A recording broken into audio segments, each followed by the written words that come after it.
Agora você vai conferir as principais mudanças ocorridas nos direitos de família decorrentes da atual codificação. Atenção às explicações do professor Cristiano Cassetari, pois o assunto é muito importante. Boa aula! Muito bem, pessoal, voltamos para mais uma unidade e agora nós vamos abordar as principais mudanças que ocorreram dentro do direito de família, comparando o nosso Código de 16 com o Código atual. Quais foram as principais mudanças que foram, na verdade, introduzidas pela atual codificação civil, né? Vamos tentar fazer isso de uma forma bem didática para ficar mais fácil para você estudar. Então, qual é a minha proposta? A minha proposta é que façamos uma tabelinha. Você gosta de tabelinha? Cuidado, às vezes a tabelinha pode furar, mas aqui nós vamos fazer uma tabela séria, que é para não dar problema nenhum na hora do seu estudo, tá bom? Então vamos lá, nós vamos colocar o seguinte. Como era e como ficou, como era e como ficou o direito de família. Como era e como ficou o direito de família. Então veja só, primeira coisa que eu quero colocar aqui para vocês é o seguinte. No direito de família, no era, o era óbvio que é o Código de 16, né? E o ficou, o Código vigente. Nesse como era, nós vamos colocar o seguinte, que só existia a família legítima. Só existia a família legítima. O que é essa família legítima? A família legítima, aqui, para nós, é aquela oriunda do casamento, tá? A família legítima, aquela oriunda do casamento. Essa que era a ideia de família legítima. Só existia essa. Então, se alguém tivesse uma família e não era casado, nossa, pecado mortal.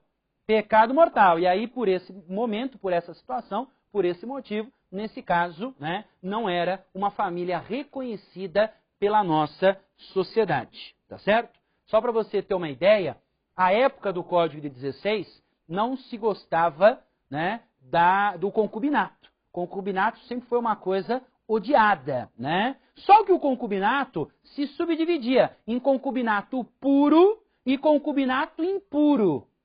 Qual que é a diferença desse concubinato puro para o concubinato impuro? A diferença era exatamente os impedimentos matrimoniais.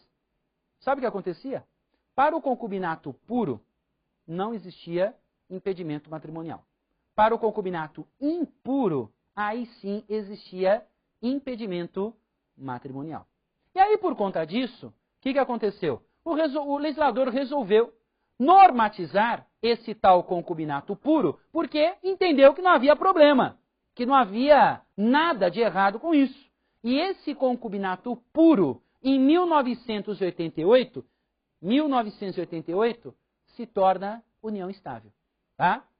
Então a união estável nada mais é do que, a sua origem, né? Nada mais é do que o concubinato puro que antigamente se tinha. Porém, aqui era só família legítima e mais nada, ok?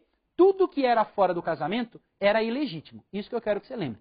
Tudo que era fora do casamento, ilegítimo. Bom, e como é que ficou hoje? Será que hoje ainda é assim? Hoje nós temos o reconhecimento de outras formas de família.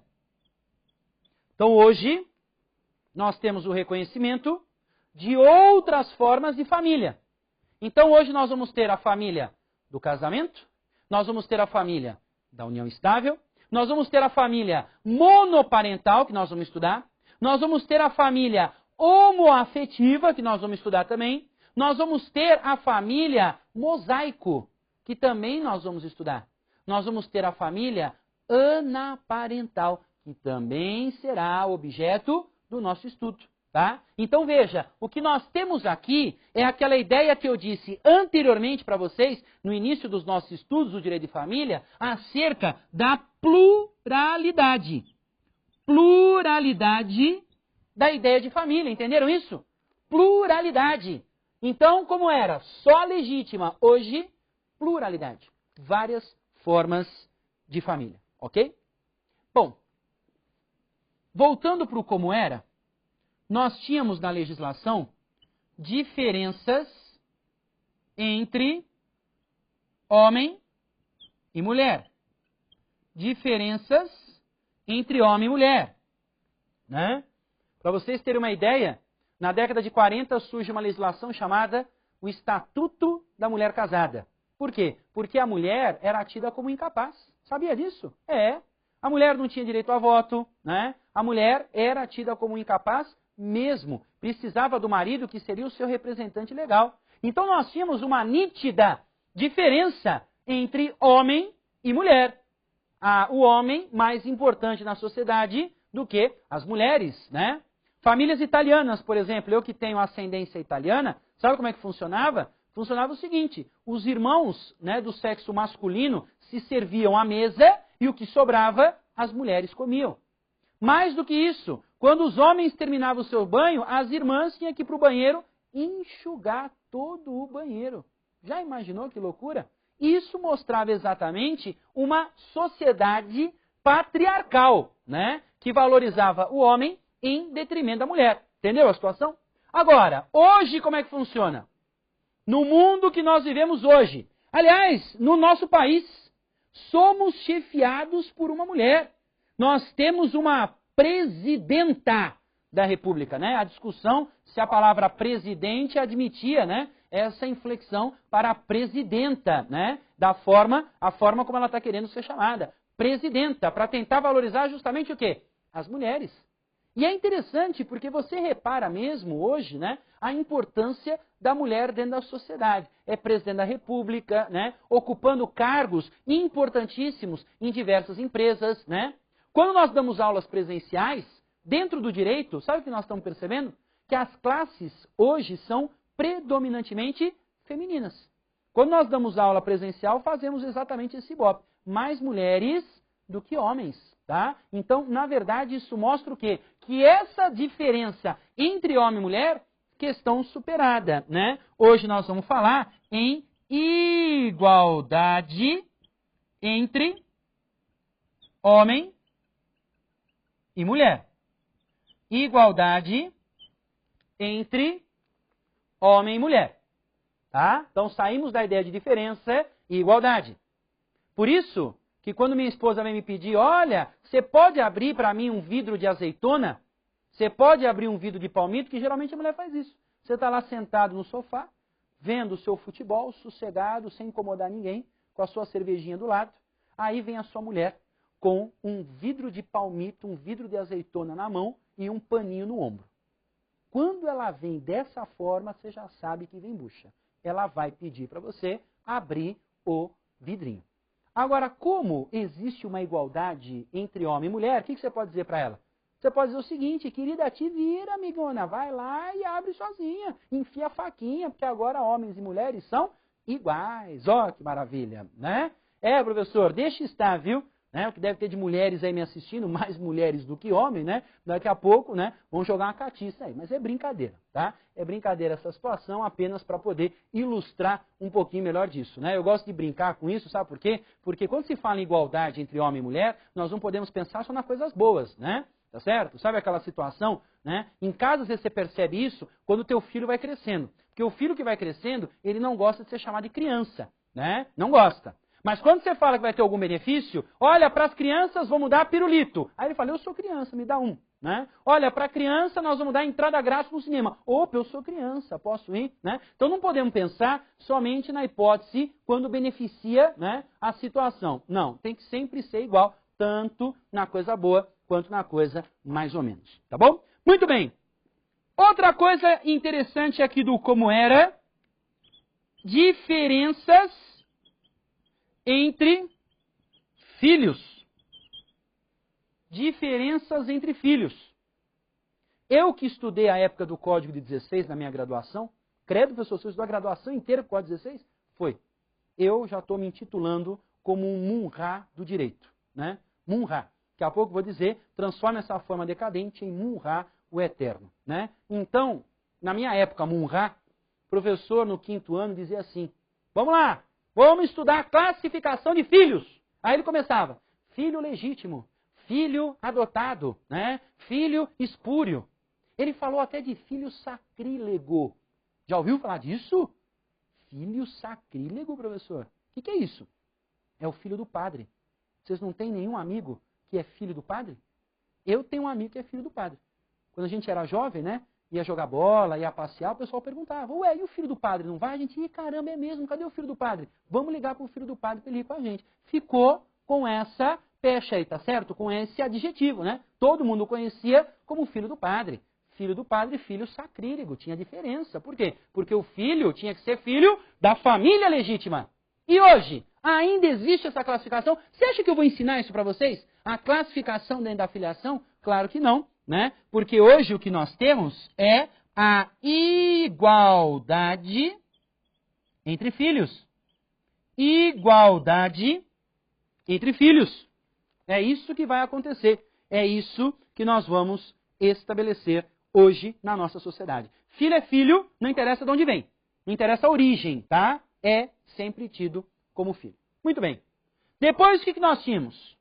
Vínculo do casamento indissolúvel. Vínculo do casamento indissolúvel. Lembra da história até que a morte o separe? Lembra disso? O vínculo era indissolúvel. Né? Se fosse casado, ficaria com a pessoa ad eterno. Nossa, professor, mas o marido é uma tranqueira. Fica com ele pro resto da vida. Não escolheu ele? Então, ia ter que ficar ad eterno, né? Só que aí o que acontece? Hoje, o vínculo do casamento é dissolúvel. Dissolúvel. E em especial eu coloco aqui entre parênteses, nós vamos tratar disso nesse curso, emenda constitucional 66. O que é essa emenda constitucional 66?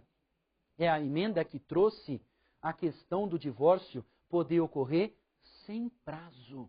Olha que bacana. Divórcio sem prazo, hein? Sensacional, né? Nós vamos falar disso. Será que a separação ainda persiste, né? Mas está aqui, um avanço. Valorização da autonomia privada. Por que valorização da autonomia privada? Você casa de manhã, vai para a festa na hora do almoço, conhece uma moça mais bonita do que aquela que você casou, já divorcia na hora. E no dia seguinte já vamos entrar com processo de habilitação para outro casamento. Tá? Sem burocracia, sem nada. A autonomia privada sendo valorizada. Ok? Muito bem. Hoje, outra coisa importante. Antigamente, vamos começar aqui com como era. Muitos filhos. Muitos filhos. Nessa história de muitos filhos, nós tínhamos a família patriarcal. Família patriarcal. Se você for conversar com a sua avó, para quem tem vó viva, pergunta, quantos irmãos, vó, você tem? 12, 15, 8. Sempre funcionando dessa forma. Família numerosa, patriarcal. E hoje? Você, moça que está me assistindo, quantos filhos você pretende ter? 15? 18, 16, quantos, hein? Professor, filho, por que o senhor me deseja o mal, professor? O que eu fiz para o senhor me desejar coisa ruim, né? Filho, só quer que eu tenha filho. Hoje, como é que está a coisa? Poucos filhos, para não dizer nenhum, tá? Poucos filhos, para não dizer nenhum. Hoje nós temos a chamada família nuclear. Família nuclear. Você conversa com as moças aí, sabe o que elas dizem? Professor, eu vou pensar em ter filho só depois que passar no concurso. Aí quando passa no concurso, professor, eu vou passar em ter filho só depois que eu tiver condição, porque agora eu estou viajando, né, para uma hora uma comarca, outra comarca, eu preciso chegar na capital. Professor, quando eu for desembargador, acho que eu vou ter filho.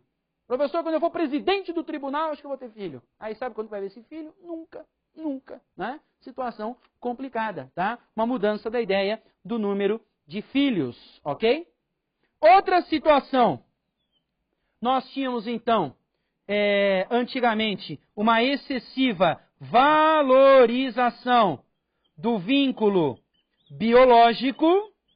Valorização do vínculo biológico.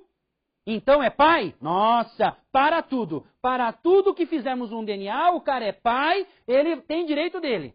Nossa, faz 30 anos que ele não vê o filho, mas ele é pai, ele tem vínculo biológico, vínculo sanguíneo. Então, turma, a sociedade evoluiu para poder enfraquecer esse vínculo biológico em detrimento aí do quê? Do vínculo afetivo. Valorização do vínculo afetivo. Você já deve ter ouvido falar naquela frase, pai é quem cria. Se pai é quem cria, o vínculo afetivo se sobrepõe ao biológico. Ou seja, a questão da parentalidade hoje, ela vai estar adstrita não exclusivamente a laços de sangue, a vínculos biológicos, mas também a vínculos afetivos, que é o que se denomina parentalidade socioafetiva, que eu vou querer estudar isso detalhadamente com você. Mas nós vamos ver isso mais para frente. Eu me despeço encerrando essa unidade e na próxima continuaremos a falar do direito de família. Nos vemos em breve. Até mais. Lembre-se de seguir os planos de estudos sugeridos pelo orientador de aprendizagem, já que ele foi desenvolvido especialmente para você e para atender às suas necessidades e à sua carga horária. Continue nos acompanhando e até a próxima unidade.